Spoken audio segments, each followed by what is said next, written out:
All right. All right. I'm here with Kat Popova. I'm so honored to have her on the show. She's an artist, a creative entrepreneur, a coach, and in specific, a certified master mindset and creative business coach. She's the founder of Create Magazine. I think a lot of people listening to this now will know what Create Magazine is, and the co-author of Piggy Picks, and yeah, her art and her work has been exhibited internationally, in including and not limited to, but including the Painting Center in New York, James Oliver Gallery, Art Miami Fairs, and so much more. And she's an award-winning artist, born in Russia and known mostly for her original oil paintings of interiors.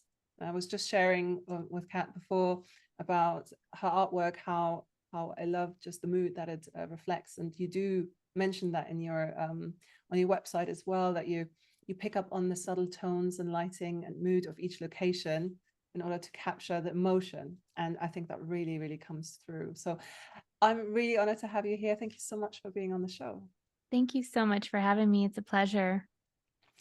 So you're in Philadelphia, and your studio, I've just found out it's in Delaware. Is that how I have it right? Yeah, so my studio is in South Philadelphia, and I live in Delaware, which is only like across the border. It's a 30-minute drive. It Yeah. sounds very far, but it's right across the border. And yeah, I've been here for over half of my life now. Amazing. Yeah, wonderful. So I'm curious, how did you find your way to art? Well, I think like many of us creatives, we are born with this innate need to make things. And for me, it started as scribbling. I would get pieces of paper from my aunt's office, any kind of old, back in the day when they had typewriters, and they would give me all the excess paper that they weren't using, or, so I could use the other side. And the other thing was I always wanted to make things for my toys. So I would sew clothes for my Barbies, I would make beds for my teddy bears, I would create like fake restaurants. And I think for me, it's this need, like I can't sit still. And just whether I'm writing or painting or sewing, it was always something that I really felt like I had to do. And it was always so much fun. Like I would just get lost in the process. And eventually, one of the things about me is that I love all the things. I started with, playing the piano, and then my mom sent me to gymnastics. And even in adulthood, I didn't really know what I wanted to be. I thought, oh, I'll go into business. And, I had all these suggestions from adults of what I should be doing. And I was interested in many things, but one of the things that was consistent in my life was art. And that was the thing that I never lost interest in. I always found my way back to painting or drawing. And, you know, I just really didn't, there's nothing else that I wanted to do more. So the rest is history. I really stuck with it. And even though it's such a challenging field in many ways, it also has so many opportunities. Yeah, absolutely. I love that you stuck with it. I think that's a challenge for a lot of people, and a lot of artists, sometimes having those breaks in between, perhaps even not admitting to themselves that they are an artist. And so that's amazing that you have stuck with that. You mentioned some challenges within that.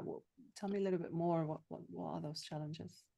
I think the biggest challenge for artists is we want to have a good life. Obviously, it's a human desire to be safe and have security. And I think because of societal norms and programs and messages that we receive growing up, it's like, oh, well, you have to choose between having comfort or, a decent living and being an artist. And I think there's so many creative ways around that, which I'm sure we'll talk about. But I I think the challenge is, of course, we're figuring out those ways, figuring out how in the world am I going to support myself, and just really staying authentic, but also staying open-minded about like what are my options in terms of jobs and income.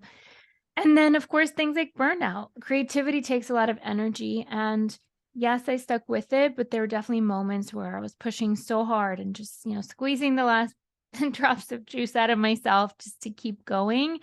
But I overall, it's definitely worth it. Yes, yeah, absolutely. Um, so you also are the founder of the Smartest Academy. Is this the coaching work that you do with artists? So the smartest school, actually, we renamed it school because there was actually Oh, another smartest okay. academy, Okay. but we're Okay. friends. We're cool. Yeah.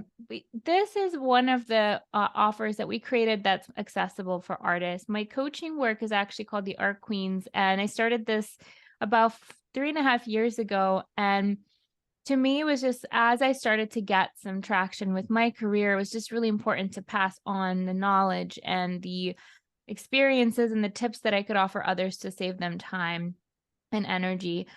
So yeah, I've been coaching for a few years, but the smartest school was something we wanted to do that was on demand, accessible, and available for people at the beginning stages of their journey. Yeah. So what do you notice are some of those themes most artists are interested or longing to have answers for? There's so many.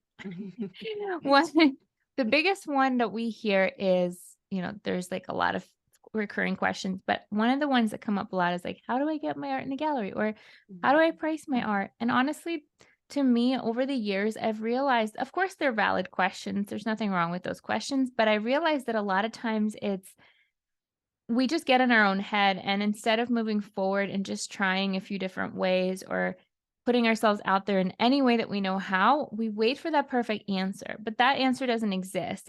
There are, of course, best practices and professionalism you can apply to your art career, but I think what I've noticed is, like, if you're just moving forward in any way possible, you're going to get results. It might not be right away, and it might not be, the smooth and graceful at the beginning, but as long as we're willing to put ourselves out there, as long as we're willing to keep showing up and advocating for ourselves, something's going to happen. So that's Yeah. my biggest tip, is like, don't overthink this. Don't wait for some script or checklist. Yeah. That stuff is helpful, and we offer that in our programs. But I think if you're not applying what you already know, then it's going to slow you down. And we don't want Yeah. that. Such great advice. No, absolutely. I totally agree. And everyone's journey is so unique that really drawing on one's own intuition is so important and where it might be pointing you. Um, so yeah, such great value. In terms of like your own work, your own artwork, you it started as a way for you, and it's kind of based on exploring interiors in your work. So, and it started as a way for you to reflect on your upbringing in Russia, but also eventually progressed to exploring the overall idea of home and what it means to you now. So I'm curious to hear that sort of process of your own art journey and what it means to you now.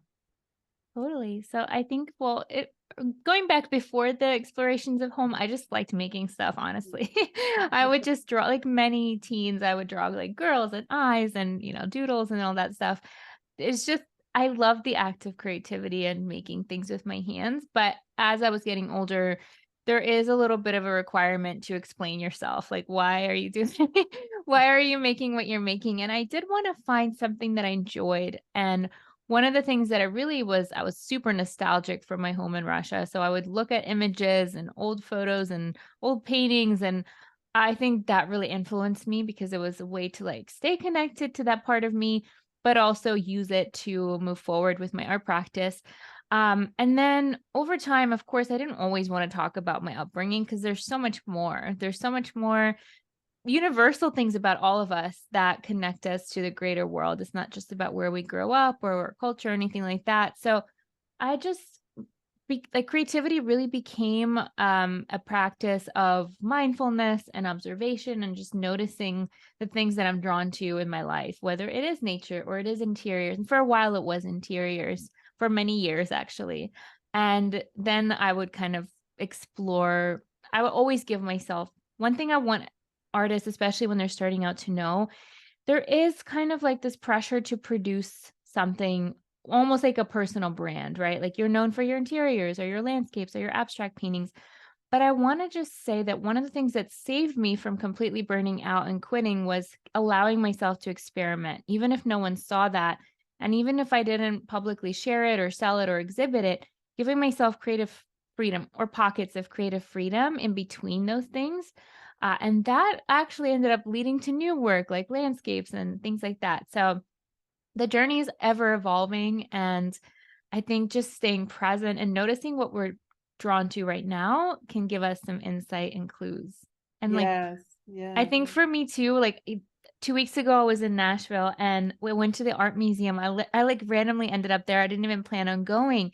And one of the ways that I know kind of like the next step for me is like I get like a full body like emotional response. And I saw this art show with illustrator Beatrix Potter and her work. I love her illustrations.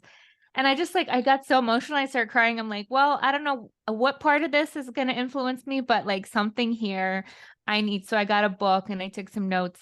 So just being open and being present, I think is what really helps guide us to our new chapters in our creativity. Yes, yes. No, I love that. And it's, yeah, I like what you said about, it's good to kind of niche down, but at the same time, if that's kind of limiting you, then definitely, sometimes try something new and then go back to experimenting and having that awareness in the now always seems to be, yeah, I can Yeah. relate that that's Totally. very And important. it's funny too because people sometimes like, people who follow me online, they'll see me sharing like a landscape like, "Oh, this is so new." I'm like, "Actually, it's not. I just never shared Right. like my secret like experiments and behind the scenes." And but I kind of like that though. Like I don't think anyone likes being put in a box, and I think it's okay to take advantage if a body of work or a certain thing that you create takes off and gives you that recognition and, support.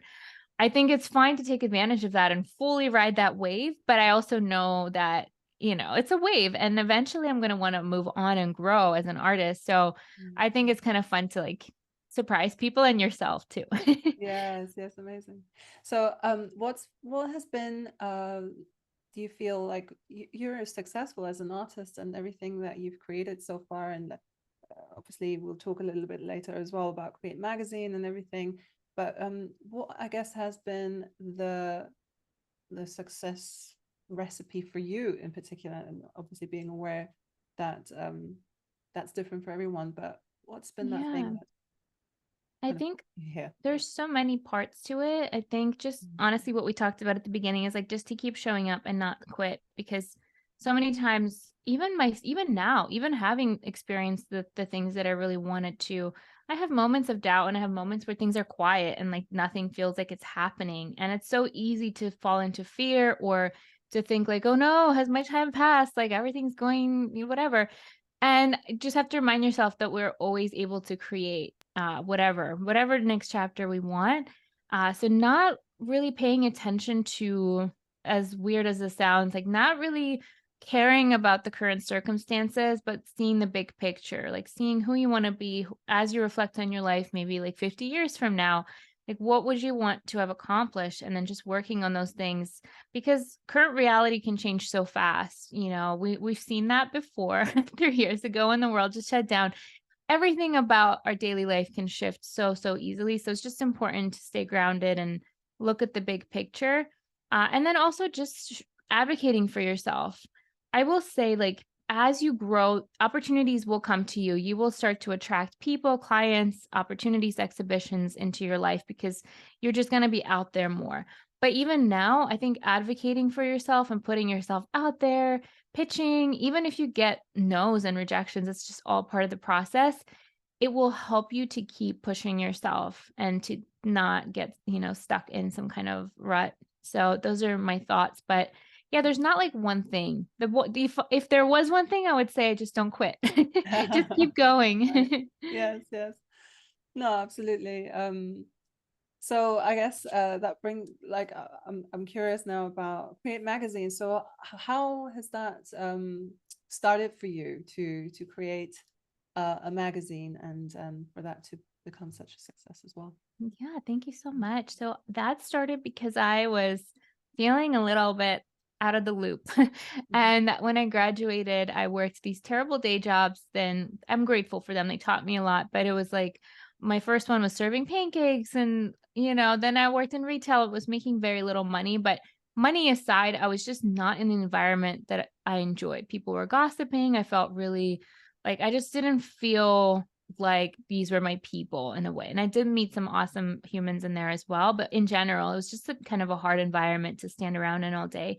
So I was like, okay, well, what are my options? So the whole process started because I began volunteering. I started writing for a free art blog, and they would send me to these museum meet and greets and luncheons and previews, which was really cool. And even though I didn't get paid for it, it just helped me be part of the arts and just make me feel like, okay, there's still room for me in the art world, even though I'm not getting compensated for it. Later, I started to volunteer at local museums and organizations and met people. And eventually, I think just being in those spaces showed me like, oh, well, what does the art community need and what do I have to bring to the table? And it honestly just started as like a little blog with an on-demand printing like option for the magazine. And over the few months, I think I started to get some traction and people what I realized I had something was when people started sending submissions that were like a few levels above me in a way. So I would get professors from MFA programs submitting, and I'd be like, wait a minute. Like, here I am, this like little girl with a laptop, and I'm just making things up as I go. And people are really interested. So I started to push a little bit further. I started to go. I didn't know what I was doing. I was going door to door to galleries and telling people about it. So it was a very organic process. There was no secret. I just got really excited about this idea.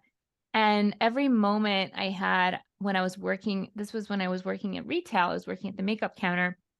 I would go to Barnes and Noble, get a coffee and like take notes and look at other magazines and like really dive into this world of art and magazines. And yeah, it's definitely, I mean, we're still growing. We're still nowhere near where we want to be. So, but I think it's just really doing the things that excite you and only following those nudges that because people a lot of times will ask like, well, how do I make it successful or how do I make money? I'm like, it has to be that thing you're obsessed with that you're willing to do for free, which is the irony.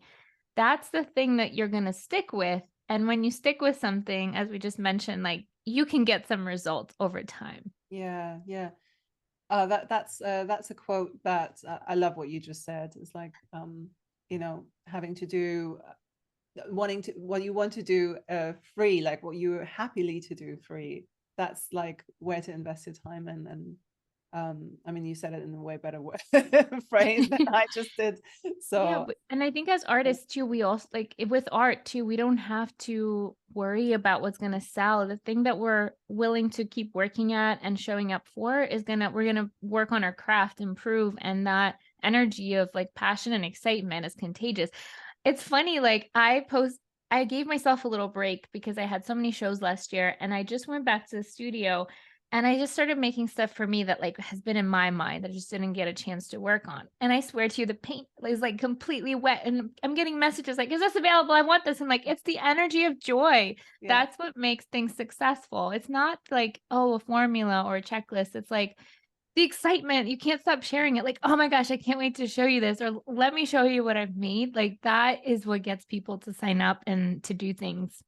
Yes, yes. No, and you just mentioned it's like the energy of joy and that sort of attracting those people and those opportunities and everything. So I guess like what's your view on life and what life is made up of, and I guess how does that influence your mindset about, because you have a strong like beautiful mindset about life, I think very wise and yeah, I guess Thank what you. does that It's so sweet. Thank you. I think my view on life has definitely evolved. I am a spiritual person. I don't associate with any like specific, I definitely know there's like a higher power and I try to connect with that higher power through meditation and prayer and journaling. But I think my view on life is just really to protect our heart. And I've learned that it's not so much about like learning something or achieving something. It's really just protecting that joyful desire to make things and share things and get and still have that curiosity and awe. And when I lose that, when I start to feel bogged down by to-do lists and business goals, that's when kind of things start to fall apart for me. And it's really simple. humans make things so complicated. So I think like the more we can just come back to the moment, what makes us happy? I have a checklist. Here's my checklist. If I'm feeling depressed, anxious, or grumpy, or like doom and gloom, I ask myself, did I drink enough water? Did I sleep enough? Did I do my daily sketch or journal page? Like whatever, it doesn't have to be one or the other. Did I go outside today? And honestly, those 5 things, usually, if I didn't have, like, one of those in a few days, Yeah. that's what starts to really bring me down. So just having a really simple kind of, like, mental checklist of, am I taken care of emotionally, creatively, physically, spiritually? And if so, usually things start to come together. And part of it, if we get into like the science of it, is just making sure our nervous system's regulated. We're not thinking that literally something's out to destroy us, like feeling safe in our body, feeling safe in our life. And when we are feeling safe, that's when all the best ideas and the intuitive steps come to us. Yes, yes, wonderful. And I can agree more. How did you get to realizing those insights, and has it always been this way? No, definitely not. I was so anxious. I remember my first panic attack started, I think it was like towards the end of, actually, no, I had him way before that. So in high school, I was getting depressed. And, part of it was my environment too, which I won't get into. But I realized, one, the power of your environment. If everyone around you is complaining or talking about how things are terrible, like it's definitely going to affect you, no matter how strong you are, no matter how good you are with your mindset, like it influences you. The other thing was I didn't know what to do with the panic and the anxiety. So I would just spin out. Like I would follow those thoughts until I would go down to like literally break down. Like I couldn't breathe. So I'd had a lot of trouble with that. And I learned a lot over the years. I mean, some of it wasn't great. I would definitely numb, especially, once I was in college, like kind of like started drinking a little too much wine here and there, and just to not have that feeling. But I think a lot of us come to a point where things just don't work anymore, that the numbing mechanisms are no longer effective. And in fact, a lot of times they make it worse. So I got into really connecting with my spiritual side, reconnecting with my, faith, and then journaling and just learning some basic tools like breathing. I wish these were things that were taught in school, because just taking a moment to take a few slower breaths can change your entire physiology. And I did not know that. When I would get those panic attacks, I would just like breathe based on like my body's reaction. I didn't know how to like control that. And I didn't know how to bring myself back down. So it's really interesting how these simple yet profound modalities can really help us stay centered and stay in a good place. But yeah, it definitely did not come naturally. I learned through very painful moments. Yes, yes. Um, and yeah, I guess it's through those moments that we do then kind of that we're kind of forced in some way to look for different helpful solutions for us, and I think it Totally. can really open us up for that spirituality side, and how to help ourselves. So that's wonderful. Thank you for sharing that, by the way. Yeah, thank you. Um, and so yeah, so you started create magazine from that moment of starting a blog, and I guess, what's your proudest moment with Create Magazine? With Create, oh, there's so many. I think honestly, I still really get excited when artists take pictures with the magazine. That makes me super happy. And just hearing people's stories about their journey. Like one of our artists that just came to mind is Jenny Brown. She's a collage artist that does these beautiful, intricate floral collages. And she wrote a story about how she was really struggling and she was going to school in New York City. And a few years ago, she took a picture with a magazine at McNally Jackson at their old location. And she said it was a few blocks from where she went. Like just hearing stories of people and like knowing that we can make, like when we create certain things for each other, we can make small differences and we're all kind of part of each other's journey. And then, of course, it's really nice to partner with art fairs. And right now, my proudest moment, it's actually just very recent. So we are we had amazing friendship with Paradigm Gallery in Philadelphia for years. We've curated shows together, we featured their artists in our magazine and vice versa. They were so supportive. And they recently purchased a big building. And this year, we're going to start to have in-person exhibitions in their building. So that's a new chapter for us, taking things from like digital and print to having more in-person shows and events and launch parties for the magazine.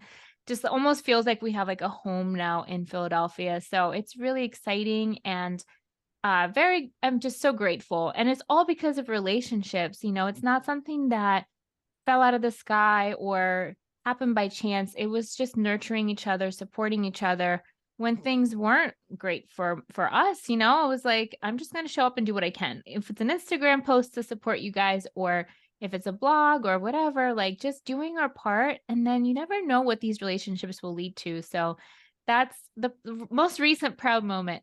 Yeah, amazing. And yeah, I'm excited for you. And that sounds like a really cool thing to have that live exhibition there. Yeah. Fantastic. I look forward to see more of that online. Yes, And, it's gonna our first show is gonna be in July, so I'm really okay, that's good. excited. That's exciting. And so artists that are published in your magazine or that you work with and collaborate with, how, like, imagining now artists listening, like how can they get involved? Yeah, absolutely. So we have a few ways to get involved. We have our free Studio Sundays blog submissions, which are always open, and artists can submit their work, their studio. We just love seeing the process and featuring creatives on our blog and Instagram. We also have juried calls for entry for our magazine and online and soon to be in-person exhibitions. So these are usually a partnership with a curator or gallery, and they're selected from our submission pool. And then we also have our digital subscription where people can see all of our magazines and, participate in like our community there. And yeah, there's so much. And our Instagram feels like, for the most part, I mean, Instagram, the internet's the internet, but for the most part, we have a really friendly and supportive community on there. We just love sharing art. So sometimes we'll just even run across something and share it if it's a good fit. Oh, beautiful. And so finally, I guess, like what's your vision for the future for you, for Create Magazine, and generally what comes up for you? Yeah, thank you so much. I love this question. I think I'm really excited to continue sustainably expanding our distribution in a way that is, friendly to the environment and friendly to our growing brand. And then I definitely see us having more in-person events, workshops, exhibitions. And I think the 10-year goal would be to have our own space, maybe even in Philadelphia. And I always wanted like a weird fusion of like a bookstore, coffee shop / cocktail lounge and gallery. So like a little artsy space where people can have conversations and enjoy art and books and things. So maybe that is something that will occur in 10 years. You never know. Yeah, It's funny that we have these in-person exhibitions. Like when you say things out loud, I said this out loud like a few years ago, and now it's kind of happening. So yes. anything is possible. Absolutely. Wow, sounds amazing. And final words, I guess, from you, before sharing, like how people can work with you or anything they should be aware of apart from what you've just shared. What's important for you to share now as well? Like, what's your final words of wisdom? You've shared so much already, for people who might listen to this and feel inspired now, but how to literally actually do something about this. What's coming up for you, I guess, in general, as what you want to say to the artist, whether they're new? I would say, honestly, I would just say continue following your joy and your bliss, because there's so much advice out there. There's so many tips and people's opinions, but we just have to remember that everything you hear from other people is kind of made up too. Like they might hear it from someone else and that person might have made it up. So really tuning in to your own intuition and tuning out the noise. And of course, getting help and getting support when you need it and mentorship is important. But the most important thing is just to really follow what brings you joy. And I'm sharing this because I remember a few years ago, someone said to me, "Oh, well, you're painting interiors. No one's going to buy that. People buy like flowers and trees." And that's true. And I love flowers and trees. But at that time, I felt this really strong nudge to paint interior. I just wanted to. I wanted to. And that's funny because one of the first big features I started getting was for my interiors, whether it was through shows or blogs or influencers sharing my work. That's what did it. It wasn't the trees. So my point is really trust yourself. Don't listen to everyone, especially if it feels in conflict with your vision. And yeah, just keep going.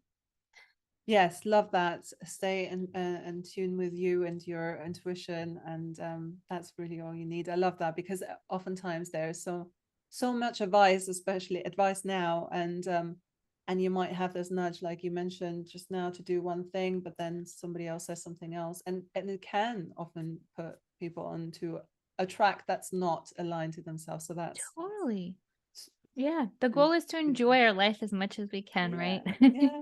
Oh, it's been such a pleasure to have you here on the show, and it's such a yeah, light-filled energy interviewing you and your answers and everything, how you are and how you show up and your energy. So I really appreciate it. Thank you so much. Thank you so much for having me. And if it's okay to share, I would love to Yes. share that we have our new book coming out in just a few weeks. That probably is going to be out by the time this episode comes out in May 23rd. And it's for anyone who wants to build a creative business. It's called the Creative Business Handbook, and it should be available in all bookstores in Europe and US and Canada. So check it out. It's going to help anyone who wants to be their own boss and follow their passion. Amazing. Yes, and I wanted to ask you if there's anything more to announce. So wow, you've already Perfect. a book. That's fantastic, and it's going to be in the bookstores. Is there anything else that you feel is important to share? No, just Yeah. anyone who wants to reach out. And, we have tons of opportunities over at Create, and we have that Our Queens membership for people who need that additional community and support. And I'm always just sharing tips on my podcast as well. So Yeah. thank you so much for having me. This was so fun. Thank you. It's been a real pleasure. So I'm excited. Yeah, everyone can find all the links from you under this podcast as well. And yeah, and just encourage you to go and check Kat out and everything if you haven't already. Well, I'm sure most of the listeners already know you. So yeah, thank you so much, and bye for now, I guess. Thank you so much for having me.